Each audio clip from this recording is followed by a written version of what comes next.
Hey guys, this is another customer T-Maxx. This is the classic version.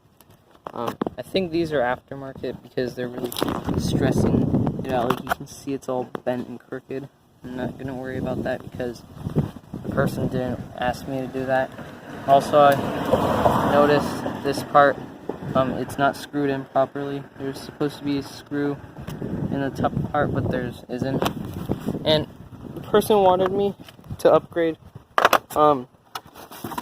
from this old AM/FM transmitter to the 2.4 gigahertz version. So I got that done for him. You can see it works. Also the steering.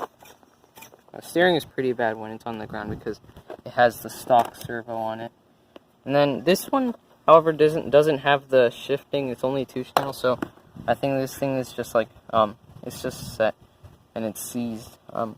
I can't really move it with my hand, even though I try really hard. And then also, the person said that he could only use an igniter because it was broken and the Easy Start was broken.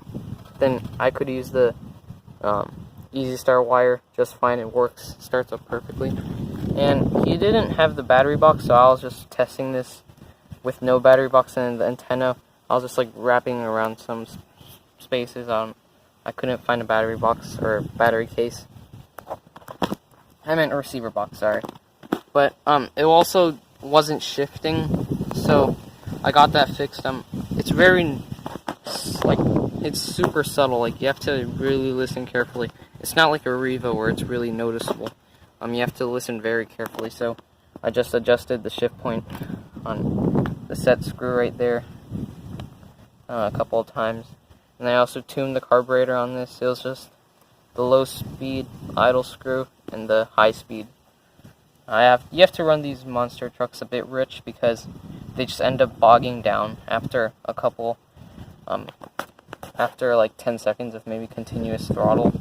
So you just remember, if it's bogging down, it's not the low speed. Like I've seen on forums, people say the low speed is too rich and it's flooding the engine when you accelerate.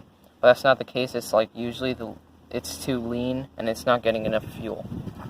So, and also just remember, like I said in my Revo video, remember to always close this before running because you do not want to open up the transmission to find a rock in there. And I also tightened this slipper clutch using just a pair of pliers, and you have to hold this. You have to hold this part with your finger.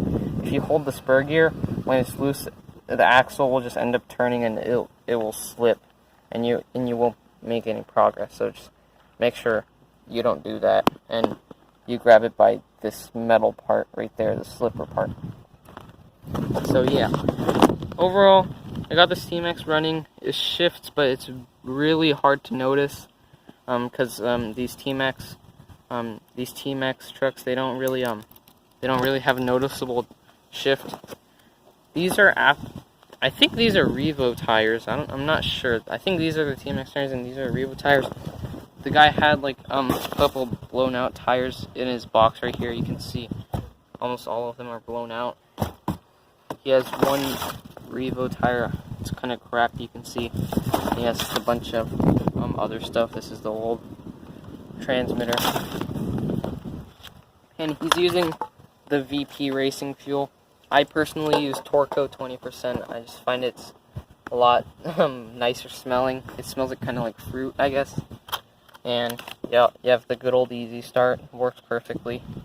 So yeah, that's my customer's Revo. It runs perfectly, and I made some money out of it. Thanks for watching. Please subscribe, and I'll see you next time.